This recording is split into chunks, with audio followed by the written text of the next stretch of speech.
Plemię Mundari to jedna z etnicznych grup zamieszkujących Sudan Południowy. Są przede wszystkim pasterzami, a ich życie kulturowe i ekonomiczne skupia się wokół hodowli bydła, które pełni centralną rolę zarówno w ich gospodarce, jak i społeczności. Bydło jest nie tylko źródłem żywności, ale także symbolem statusu społecznego i bogactwa, a także jest kluczowe w negocjacjach małżeńskich. Przy zawieraniu związku małżeńskiego pan młody musi zapłacić rodzinie panny młodej. Przeważnie jest to 50 krów lub więcej, zależne jest to od urody kobiety.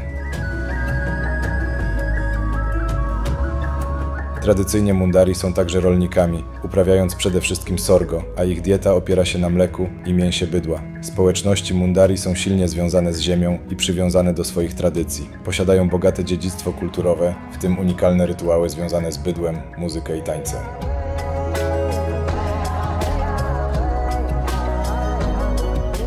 Tradycyjne życie jest wyzwaniem w obliczu współczesnych problemów takich jak konflikty, zmiany klimatyczne i modernizacja. Mimo trudności Mundari starają się zachować swoje obyczaje, co jest kluczowe dla ich tożsamości kulturowej. Znaczącym problemem jest też edukacja. Dzieci nie chodzą do szkoły, a większość osób nie potrafi pisać i czytać.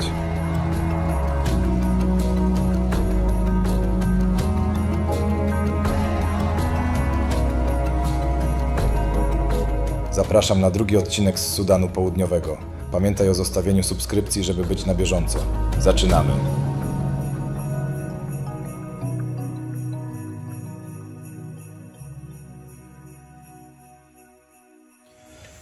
Siemanko, siemanko.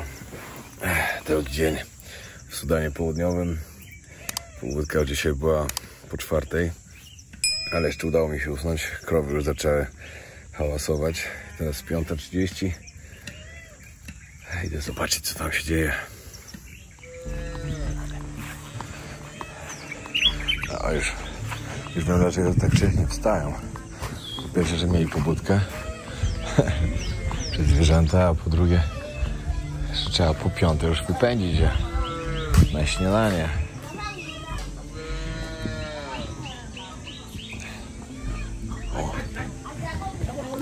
Wszyscy robią. Od rana do nocy to jest praca. Hi. Hi.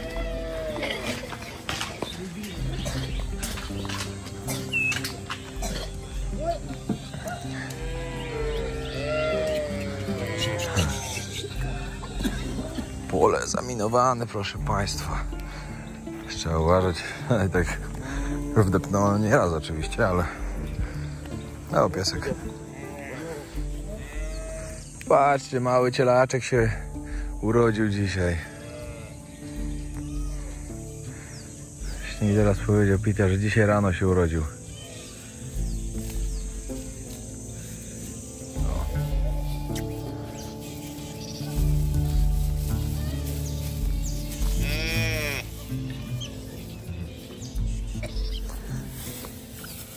A jeszcze ledwo stoi. Fajnie go i to tak wszystko to pokazuje. Mówi, że teraz musimy szybko iść, żeby jeszcze dogonić stado.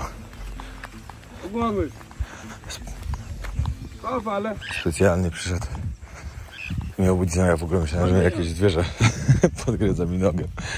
Mówi, tak po nodze zaczął budzić trochę, dotykać po nodze, żeby mnie obudzić. I no, żebyśmy szybko szli. Także jeszcze troszkę jestem jeszcze zaspany, ale jak mówię, żeby iść, to idę. So, while we were sleeping, they let the cows go for breakfast. Yes. Now they are in the bush. We're going to find them out where they are, and we're going to track them. Okay. So, let's move, chop chop, let's hurry. Yeah, let's get them. Let's go. No ja się właśnie zastanawiałem, co tak hałasowały zwierzęta nad ranem. Jak się dowiedziałem, że się cielaczek urodził, no to wiedziałem dlaczego. Po prostu jedna krowa chodziła. Pamiętam u babci też, jak zawsze, jak małe cielaki były, to też strasznie tak krowa hałasowała.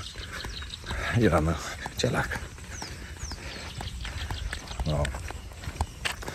Wiecie, ja mam babcię, miałem dwie babcie na wsi, ale jedna to mieszka na takiej naprawdę wsi. Znaczy mieszka, że gospodarstwo, krowy, kaczki, wszystko i tak dalej. Zresztą nagrywałem odcinek w tym roku z tego miejsca. To u babci się zawsze całe wakacje spędzało. To trochę o wsi też wiem, żebyście sobie nie myśleli nawet dużo. Dobra, widać stado, musimy trochę przyspieszyć.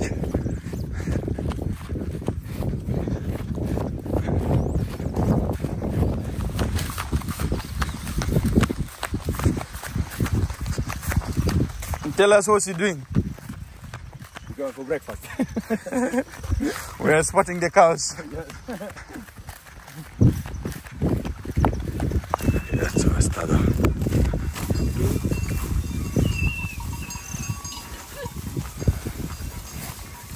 Fajnie, że mogę to przeżyć, mogę widzieć jak to wygląda tych życie. Powiedziałem, że chcę lokalne życie. Mam lokalne życie, totalnie. Nie tylko życie w mieście, ale też jak wygląda właśnie w plemionach.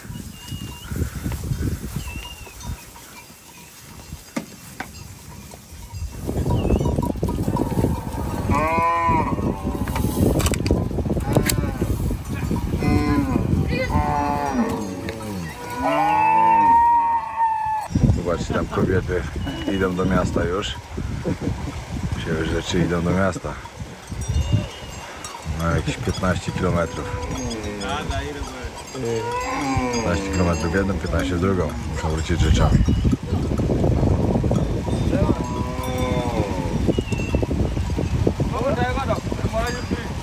Wczoraj się pytałem też i oni normalnie też tą wodę tutaj piją z rzeki. Się pytałem, czy nic się nie dzieje i tak dają to woda brudna wydaje, ale może zimnie jest.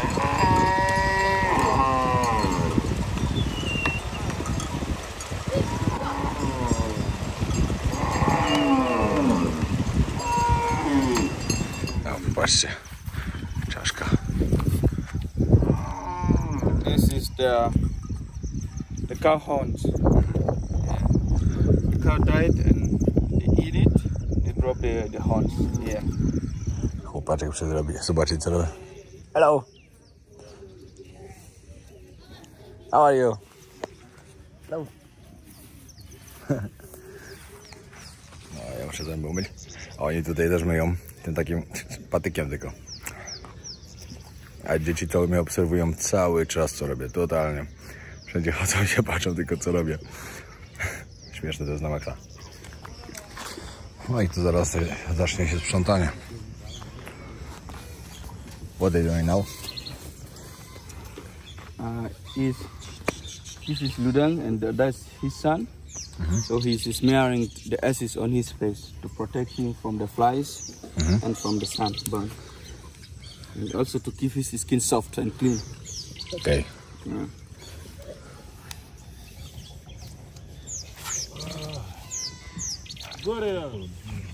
Nice. Tutaj popatrzcie, no, codziennie to samo. Muszą pozbierać wszystkie te kupy, które są, żeby oczyścić całe pole. Tutaj, żeby krowy mogły później wrócić, bo będą je doić. Zbierają. Później to muszą na kupy wszystko, później jeszcze rozłożyć, żeby to wyschło. Później to spalają. I tak w kółko. No i pytałem się, co oni tutaj jedzą tak naprawdę. To praktycznie cały czas mleko.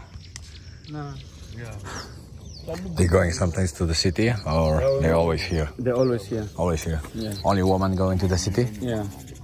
Every day or not every day? Not every day. Once in a month. One in a month? Yeah.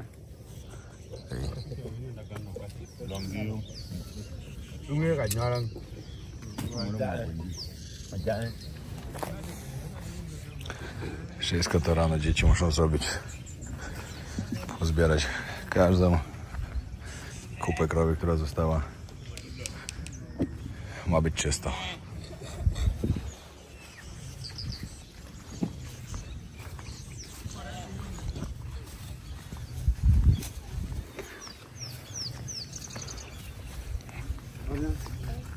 Poszliśmy dalej zobaczyć. Przywieźliśmy im trochę też owoców, żeby zjedli, suszonych. Can you explain What that mean? Your scarf on your... This is my identity, you know. Okay. This is the identity, like from where the tribe where you came from. Okay. Yeah. So this identified as Mundari. Okay. Then now everybody know you are from Yes. from this village. Okay. Yeah. From the, why the woman have a different? Because you have a tree on the one side and tree on the another side. Yeah. It just the way she was too afraid when Okay. they were doing her. Yeah. I think that's why she couldn't manage to get all. Okay. Yeah. And she have She was small, very small. Yeah. Yeah, very small ones. This one when you are sick and they cut. This is small ones. Okay. Yeah. But they always When you are sick, they cut it as from treatment. from treatment. Yeah. Okay.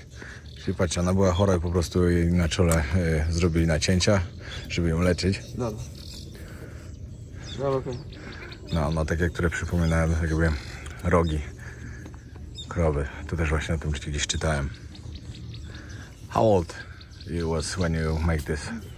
I think I was 10. 10, yeah? Yeah, 10 years. And every boy have this one when he's 10? Yeah, not everyone, No. but yeah, some of them doesn't have. Okay. And can you say what's happened when you leave from this village? When you want to start different life? Well, it has to begin, like you have to go to school. Yeah. And when you are in school, you have to live where you are studying, you know, where you're schooling. So that gets you adapted to the place where you live. And of course, this is a camp. Here, they keep moving from one place to another. So when you're living here, you cannot go to school. If you want to study, you have to go to the city, go to a nearby village or town, Okay. where you can find a school. And the boys and girl or man or woman in this village can write and read or no? No, they can read. Okay. Some of them can read and write the local language. Okay. Yeah. What is the local language here? Bari. Bari, yes. Yeah, Bari speaker. Yeah, so they can read and write Bari. But other than Bari, they cannot write English or Arabic. Okay. Because they normally speaking in the country English, Arabic, and many English, more. Arabic, Yeah. and many more languages. Because they're speaking 4 languages. Yeah. Okej.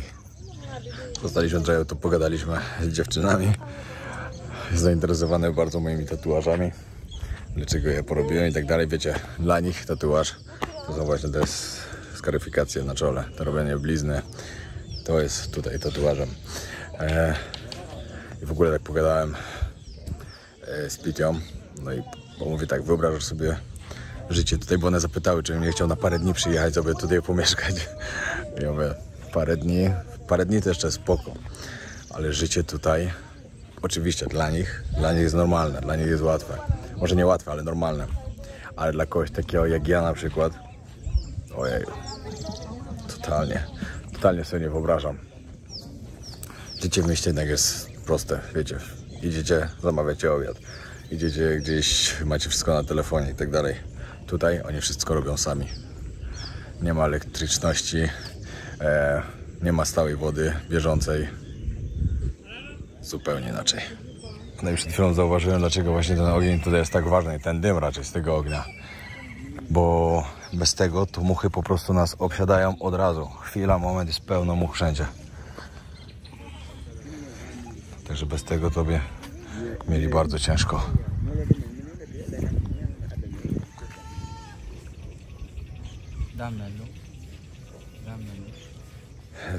Pamiętam, jak byliśmy z Polem w jednej wiosce plemienia. Gdzie to było? W Namibii. Te kobiety, które nigdy się nie myją. Swoją drogą naprawdę to miał niesamowity odbiór, mimo tego, że tam był trochę zablokowany, bo nie wszędzie się udało zblurować. Było trochę nagości, która tutaj w ogóle nie jest odbierana jako nagość. To właśnie wtedy tam się zastanawiałem, jak oni to wszystko robią i tak dalej. A tamta wioska to mi się wydaje, że to była taka, że wiecie, że ludzie przyjeżdżali i tak dalej, i pokazywali, jak wygląda to życie, ale to było jeszcze takie, wiecie, ale to jest prawdziwe życie. I oni na przykład, wiecie, do mycia głowy popiół. Cali się tym popiołem czyszczą i w ogóle, wiecie, że brudzą tym popiołem, żeby osłaniał przed słońcem. Czyli taki olejek. do opalania, żeby przeciw spaleniu skóry. Dodatkowo, wiecie, to zbieranie tych kup, to palenie tego wszystkiego, ten dym, no wszystko po prostu musi działać samo, wszystko musi się dziać z natury totalnie. Mycie zębów tymi patyczkami, gryzienie ich, żeby zęby były czyste. Wszystko to, gdzie gdzieś wydawało mi się takie, że tego się już nie robi, bo widziałem to, że pokazują ludziom i tak dalej, przyjeżdżają, pokazują, że to się robi, to się robi, to się robi. To takie miejsce jak to udowadnia mi, że to się cały czas wszędzie robi takie rzeczy. No, a my się bierzemy za śniadanie. Pitia poszedł zanieść jakieś ciasteczka dzieciakom.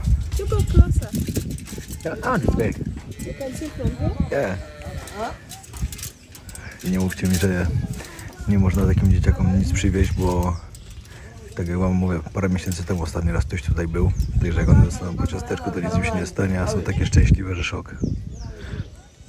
Na co dzień one tego tu nie jedzą.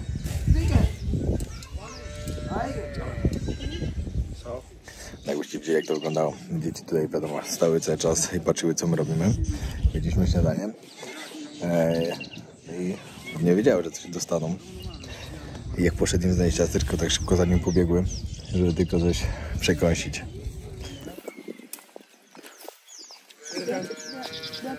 Teraz czas, chwilę na relaksik. Jest 9:30 i czekamy, aż krowy wrócą. Później wam pokażę taką ciekawą rzecz. Dlaczego oni myją głowy moczem krowy. Na początku myślałem, że to wszystko rozchodzi się o to, że jest susza i tak dalej, ale później mi wytłumaczyli, że oni zawsze się przemieszczają tak, żeby mieć niedaleko rzekę, żeby ta woda jednak była, żeby było oczywiście woda dla krów, dla bydła, żeby była dla nich, no i tam, gdzie jest jedzenie dla bydła przede wszystkim. Czyli to nie chodzi o to, że jest susza. Totalnie nie o to. No dobra, powiem wam od razu. Później tak jeszcze Pitia wytłumaczy jeszcze raz. Oni pukają specjalnie swoje włosy moczem krowy przez to, żeby zmieniały kolor. Wtedy te włosy robią się blond. I naprawdę niektóre chłopaki mają blond włosy. Czy normalnie mają oczywiście czarne. Znaczy takie powiedzmy blond. Ale mają inny kolor. Niesamowite. Teraz relaksik, chłopaki grają Chińczyka chyba. Tutaj drzemka. Okay, you can say some. Hello everyone, this is Pitia Frederick, the tour guide, the tour operator in South Sudan. I just want to share with you some interesting facts about South Sudan. One, have you yet heard that South Sudan has the largest wildlife migration in the world? Forget about Masaya, it is South Sudan. It has the largest migration. Secondly, are you aware that South Sudan has the tallest people on earth? Do you know that? This is true. I never see in my life the tallest people in one place. Yeah. And so many of you. Yeah, thirdly, do you also know that South Sudan has the largest water body, like the wetland, the Suit wetland? Yeah, I know, I heard about it. Yeah, it's the largest water body in Africa, like the largest one, you know? And also another thing, do you know that South Sudan is a landlocked country? Something else you want to know? Do you know that River Nile passes through South Sudan to Khartoum and Egypt? Yeah, these are some facts about South Sudan. Also, I want to tell you that South Sudan is a landlocked country and yet it's so green. And also, do you know that South Sudan has oil? No. We have a big oil. Yeah, Yeah, this was it's there. something interesting for me yesterday. And yet South Sudan is also so greener. People think South Sudan is desert, but it's so green. Yeah, I really, trust me, I think it's the same, because when I check the, like 50% of the population have a problem with the water here, I think that will be everywhere will be like, you know, so dry. Yeah. But no, everywhere is green. It's so green, in fact. Yeah. So these are some facts about South Sudan. Anything else you want to know? Yeah, what do you think about this, like, why does the really small number of the people what they coming here, like tourists? First of all, what is the problem? What's the main problem? Because for the past few years, South Sudan was really having this issue of civil war. Yeah, and the second reason, the government websites, you know, like the European website, they are labeling South Sudan as a war zone. That's why people don't want to come to South Sudan, because they put in the website, don't go to South Sudan. Right? Yes, Don't go to South Sudan. this is true, because when I check in something about South Sudan, everywhere was, don't go in there because it's danger. Yeah. But it's not true, because in the North Sudan is a civil war, not here. Yeah, not here. And then also another reason, of course, South Sudan is the youngest country in the world, so people don't know about South Sudan. Yeah. Yeah, but people here are so friendly. Yeah. People are so nice here, as you can see. Idę zobaczyć właśnie, bo krowy wracają. Teraz się będą przeprawiać przez rzekę, tylko już w innym miejscu. 2 godziny temu już miało być. Czekamy, bo jeszcze chcemy coś zobaczyć, coś nagrać. No i później będziemy wracać do Dżuby, stolicy. Tam mamy parę fajnych miejsc do zobaczenia. Znaczy fajnych, ciekawych. I pójdziemy do szkółki kickboxingu. Oni też tutaj trenują zapasy. Przed chwilą właśnie dzieciaki pokazywały, co potrafią, jak to wygląda. I to jest dość tutaj popularne podobno. Myślałem, że zapasy są typowo w Senegalu popularne, ale tutaj w południowym Sudanie podobno też. Tylko to jest inny rodzaj zapasów niż tam właśnie w Senegalu.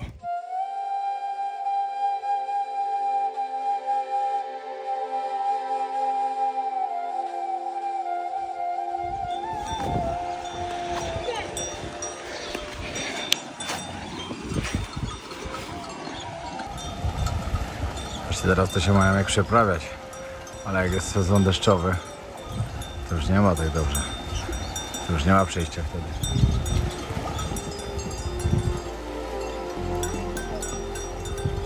Szkoda, że nie mogłem tu zabrać drona, bo po prostu ujęcie z góry z drona na to było coś niesamowitego.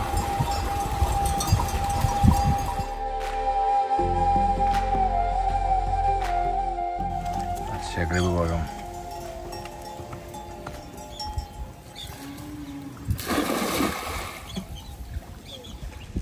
Ma jakąś rybkę, a tam z drugiej strony gościu całkiem dużą złowił.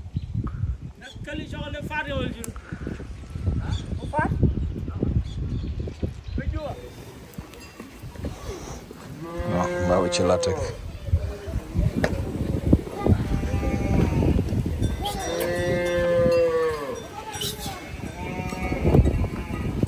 O, patrz, jakie mam szczęście.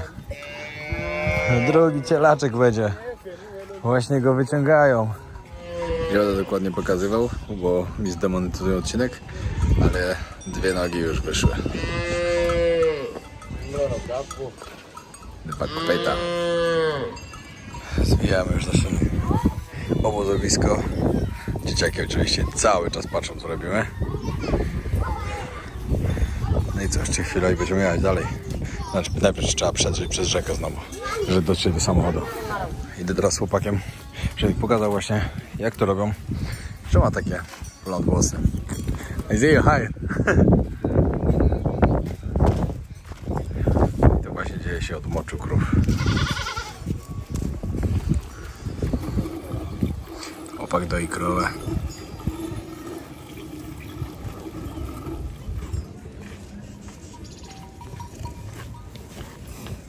Mundari people cleaning head urine of cow, because I saw this video on YouTube.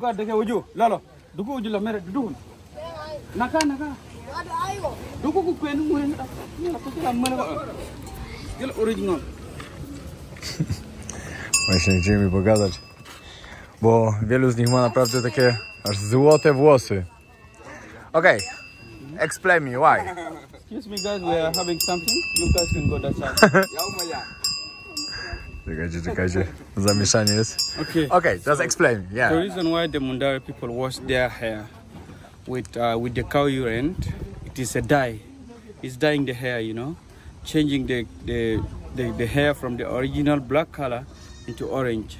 Yes. And it also help protecting their skin, you know, Okay. from the diseases. Yeah, because I think before when I came here, I think this is because like before they don't have water and they use this. Yeah, but this is only like for changing the color and to get like good The quality. skin, yeah. The skin gets smoother. You know? Okej, Yeah. okej. To jest też niesamowite. Dzisiaj w ogóle urodziły się 4 cielaczki. Także mówię, że szczęśliwy dzień. Przyniosłem szczęście. Ale jest też to, że taka dziewczyna tu jest z nami i pyta się, jak się ten nazywa? Mówią imię. Ja ten, mówią imię. Każdy ma imię. Nie sądzę, że pamiętają wszystkie, ale pewnie tych takich najstarszych to pewnie tak. Powoli się zbieramy. Powiem wam tak. Tak urąbanych nóg. Nawet pan Cejrowski by się nie powstydził. Oczywiście bosu przez świat. Dobra, przedarliśmy się już przez rzekę. Wziął do auta i wracamy do miasta. Muszę podawać telefony, bo mam totalnie zero. W wiosce nie było ani prądu, ani wody. Że mam ochotę wziąć prysznic. Oczywiście wiadomo, tak obmycie to się obmyłem i wyzębą i tak dalej, bo to z butelki mieliśmy wodę. Ale tak to oni chodzą po prostu do rzeki i w rzece się myją. Jak się to przedzieraliśmy, no to nogi już umyte. No. I zobaczymy, co tam reszta dnia nam przyniesie. Mam nadzieję, że dzisiaj jedziemy coś takiego w miarę dobrego na obiad. Może już powiem, że nie chcę lokalnego, tylko może coś innego, albo dobra, zobaczymy jeszcze. Może lokalne, ale coś innego.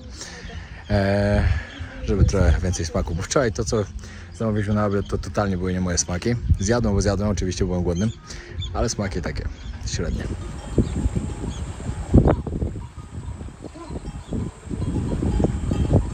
Naprawdę to, co przeżyłem tutaj w tej wiosce Mundari, plemienia Mundari, było coś niesamowitego. I powiem wam tak, dużo zapłaciłem za ten wyjazd, było dużo. To podsumowanie zrobię w kolejnym odcinku, będą 3 odcinki w sumie z Jemenu. Z jakiego Jemenu, sorry, do Jemenu to lecę teraz. 3 odcinki będą z południowego Sudanu. Także w podsumowaniu powiem w sumie, ile mi wyszły całe koszty i co myślę i tak dalej.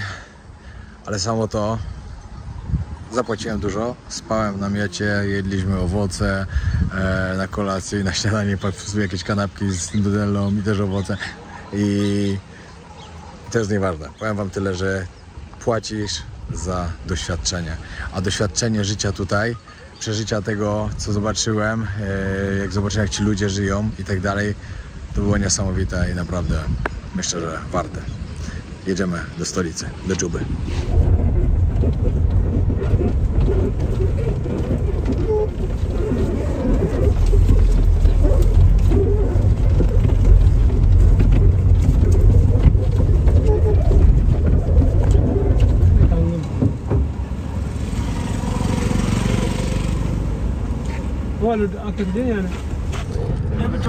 Wróciliśmy do miasta.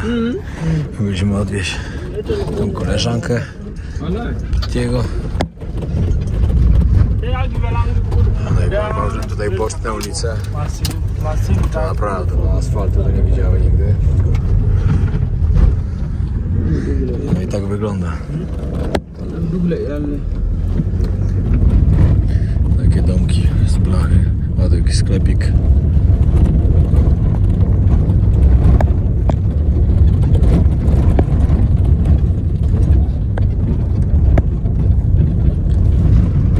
Ogólnie powiem wam, że kontrast główną ulicą, która idzie, a tymi tutaj jak się zjedzie, choć w którąś boczną, no to już jest kosmicznie inaczej. Tu to już jest takie coś, jak się można spodziewać w biednym kraju.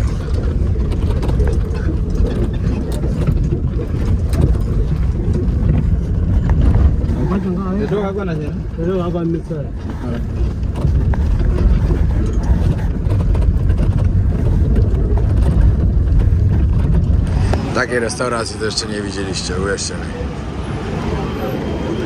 Schody do restauracji.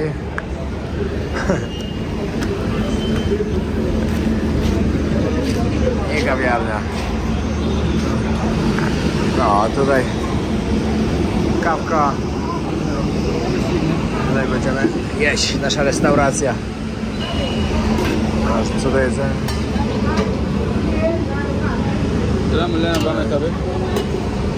Znowu nic nie zjadł. No, na obiadek mamy naleśniki. Naleśnik się zje ze wszystkim. fasolkę, okrę. What's this? What's the name of this? Kodra. Kodra. This is kisra. Kisra. Kisra, kodra, okra, no, Bamia. bamia. A this? The beans. Fasulia. Fasolę, okej. W ogóle tutaj właśnie w Sudanie Południowym do kawy dodają bardzo dużo imbiru. Powiem wam, że ta kawa bardzo dziwnie smakuje. I każdy łyk to normalnie jest od razu takie rozgrzanie. No i takie intensywne bardzo. Dla mnie zdecydowanie normalna jest lepsza, ale oni tutaj bardzo uwielbiają. Ja imbir to tak lubię bardziej z herbatą, z cytryną, z miodem, petarda. Ale do kawy to coś dziwnego dla mnie. Pokażę wam, jaki pokój mam dzisiaj. Hotel. Z namiotu do hotelu. Całkiem normalny. Że fajnie, jest Wi-Fi. Mogę sobie trochę popracować, powysyłać materiał, ale muszę wam pokazać jedną rzecz, która jest w łazience. Dobra, zobaczycie, jak się wchodzi. Czekajcie, muszę klapki ściągnąć. Widzieliście kiedyś, żeby w zlewie, gdzie myjecie się, były kostki takie jak do toju wrzucają? Ja pierwszy raz, szczerze mówiąc. A tak śmierdzi, że szok po prostu. Właśnie tymi kostkami do kibla. Coś wyjątkowego, że tak powiem. Teraz kolejna misja, idziemy na miasto trochę połazić, zobaczyć, co się dzieje. Kurde, pisałem właśnie, że przyjechali pół godziny później po mnie, ale niestety wiadomości nie dochodzą. Także już pewnie czekają. W ogóle pokażę wam, jak mamy ogrodzony hotel. Drzwi są specjalnie inaczej jeszcze zamykane, nie po prostu, wiecie, na zamek. W okienkach kraty, to wiadomo. Tutaj na dole prąd wszędzie podłączony. Metalowa brama.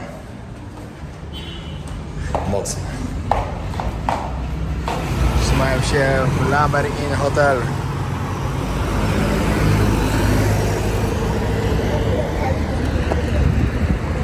Patrzcie, jak to wszystko ogrodzone. Zasieki wszędzie, ale to nie tylko u nas. Bo tutaj to samo jest.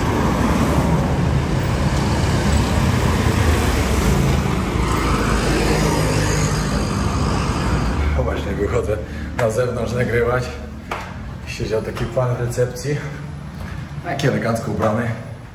Znaczy przy recepcji, nie pracował. Ja mówię tak, jak wychodzisz na zewnątrz, telefon do kieszeni. Nie nagrywaj, bo mogą ci wyrwać telefon, jechać na motorku i ci mogą wyrwać telefon. No kartę w pokoju. A jest, no. Ale to wiecie, no to wszędzie na luzaka nagrywamy. Tutaj dodatkowe zabezpieczenia w drzwiach. Ogólnie powiem tak, dostaję cały czas wiadomości od ludzi, że ja jestem w Sudanie Południowym, żeby uważać na siebie, że oni czytali, jak tu jest źle i tak dalej. No źle jest, to na pewno. Przyznam szczerze, widać tą biedę, widać, że jest brudno na ulicach, widać, że to jest biedny kraj po prostu. Ale jak na razie ja się nie spotkałem z niczym takim, żebym gdzieś chociaż przez chwilę się, nie wiem, wystraszył czegoś albo coś. Ludzie raczej podchodzą bardzo mile do mnie, bardzo miło do mnie. Uśmiechają się, za każdym razem próbują zagadać, skąd jestem i tak dalej. Najlepsze jest to, powiem wam teraz, w wiosce. W wiosce bardzo byli zainteresowani mną, wiecie, oni od tamtego roku nie widzieli żadnego białego, w ogóle nie było, no, nikt tam nie przychodził. Także bardzo się interesowano. No, dzieciaki to wiadomo, dzieciaki to non-topper. Cały czas gdzie ja, to oni zdążą, żeby zobaczyć, co ja robię w ogóle. To było najlepsze, ale wiadomo, dzieci zawsze są najbardziej ciekawe, a na drugi dzień, jak w pierwszy dzień się rozpłakały, jak widziałem, znaczy jak przyjechałem, to na drugi dzień już cały czas się do mnie uśmiechały i tak dalej, i tak dalej. Zaglądały, jak ja byłem na namiocie, to przychodziły, zaglądały, co ja robię. To było bardzo urocze. No ale to dzieci jak to dzieci, wiadomo. Ale pytają się mnie starsi, skąd, znaczy wiecie, ich w swoim języku, ale Pitya mi tłumaczył wszystko. On mówi, pytają się, skąd jesteś? Z Polski. A gdzie jest Polska? W Europie. A gdzie jest Europa? Oni tutaj, wiecie, tutaj jest z nauką, z edukacją bardzo źle. Bardzo źle. Tutaj ponad połowa narodu to są analfabeci. 84% kobiet w ogóle nie pisze, nie czyta. W takich wioskach jak ja byłem, to tam w ogóle nawet nie ma opcji. Wiecie, te dzieci nie chodzą do szkoły, one się uczą tylko paść krowy. Tak to wygląda, tak wygląda ten świat. I Pitya mówi, że tutaj się nie tłumaczy, gdzie się mieszka, tylko mówisz, czy mieszkasz na górze, na dole, po lewej czy po prawej. Tam, gdzie mogą iść, w lewo, w prawo, przed siebie, do tyłu, no i tam, czy tam mieszkam właśnie. I tak to tutaj wygląda. To jest tak totalnie inny świat, wiecie. Teraz porobiłem też dużo zdjęć i tak dalej. W ogóle zapraszam Was na mojego Instagrama, jeśli jeszcze nie jesteście, Podróże Wojownika YouTube. Możecie zobaczyć bardzo ciekawe zdjęcia właśnie stamtąd. Mega jestem zadowolony, że tu przyjechałem i że to zobaczyłem. Bo to było totalnie coś, czego nie widziałem jeszcze nigdy wcześniej. To, co się dowiedziałem o tym plemieniu i tak dalej, to no, nie miałem okazji jeszcze wcześniej nigdy tego widzieć, słyszeć takich rzeczy i doświadczyć przede wszystkim. I to było niesamowite. A najlepsze jest też to, że to wyszło całkiem przypadkiem. Tak w ogóle dzisiaj dostałem wizę do Jemenu, także zobaczcie jeszcze jeden odcinek właśnie tutaj z Sudanu Południowego, a później będą odcinki z Jemenu. Także serdecznie Was zapraszam, bo Jemen to też nie jest kierunek, do którego ktoś jeździ, do którego ludzie jeżdżą. Wiecie, tutaj na przykład przez cały ostatni rok 500 osób tylko przyjechało. No do Jemenu pewnie trochę więcej, ale też się cieszę, będą to pokazać, to serdecznie Was zapraszam od razu. Dobra, także teraz zakończę mój drugi odcinek z Sudanu Południowego. Jeśli jeszcze nie widziałeś pierwszego, serdecznie zapraszam, ponieważ bardzo warto zobaczyć, naprawdę bardzo, i zapraszam na jeszcze kolejne. Będą ogólnie 3 super odcinki z tego kraju. No, totalnie. Dobra, dzięki wielkie, że oglądałeś. Jeśli Ci się podobało, lub oglądałeś, lub oglądałaś, jeśli Ci się podobał ten odcinek, to zapraszam serdecznie na inne odcinki jeszcze. Mam totalnie dużo fajnych serii, na przykład z Afganistanu, z Iranu, z Iraku, z Syrii, z Ameryki Południowej, wiele fajnych krajów jest. Dodatkowo z Afryki, ostatnio w Somalii też byłem. No naprawdę jest co oglądać, także zapraszam serdecznie. Zostaw subskrypcję i śledź na bieżąco. Pozdrawiam.